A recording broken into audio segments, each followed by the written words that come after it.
Yeah, there's going to be situations to where, well, let's say, what if families do not want to participate in virtual learning for whatever reason? Do parents have a right to refuse and opt for in person only?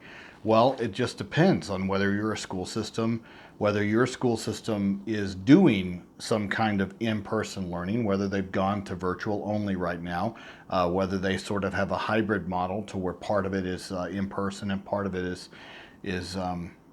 is virtual. Um, but if you're in a virtual only school system, then at that point, they're sort of making that decision for you. And you in particular, your child is not a distant learner. Your child's not a virtual learner. I know this because, well, I know who this parent is. The rest of you don't.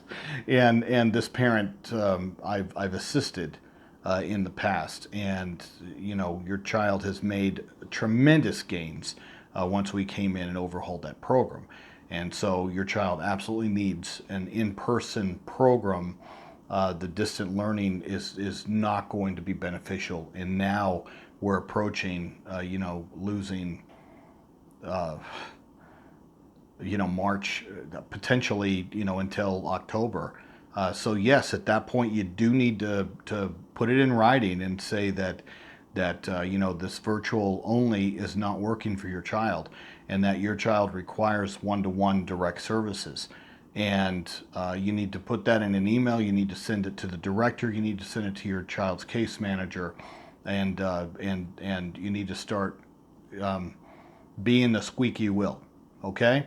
Now, I understand if your school system says, well, we're doing virtual only, that's just too bad. That's how we're treating everybody.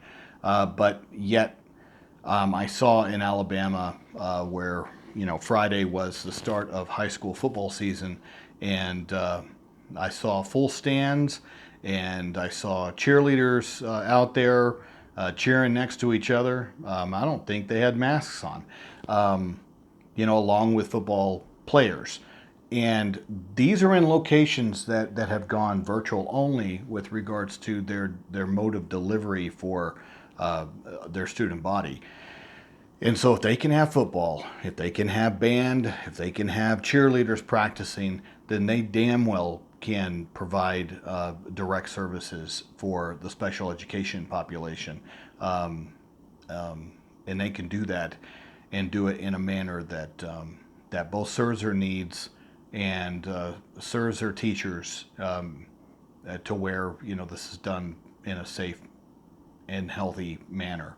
Okay, but you've got to assert that. You've got to start um, complaining, and you complain through emails to the right people, and that's always the special education director, your case manager, and your principal, even though your principal really doesn't have any kind of authority in this area at this point.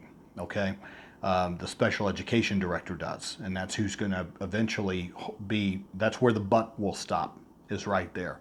Um, and if you don't get any kind of clear answer, then you need to call us, and you need to get us re-involved.